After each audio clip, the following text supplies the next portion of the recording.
కలవరముతో నీ గృహము నిండి ఉండాలని నా దేవుడు కోరుకోవటల్లా. కలతల చేత, కల్లోలాల చేత నీ గృహము నిండుకొని ఉండాలి అని నా దేవుడు కోరుకోవటల్లా.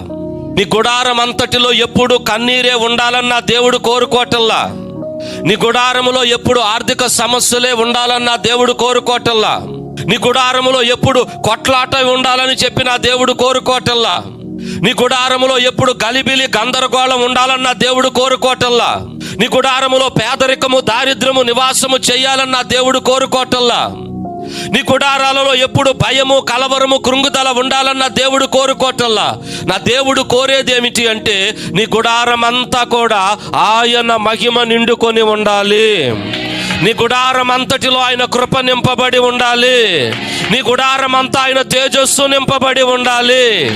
ఇది జరగాలి అంటే దేవుడిచ్చే నమూనాతో నీ గుడారాన్ని కట్టుకోవాలి.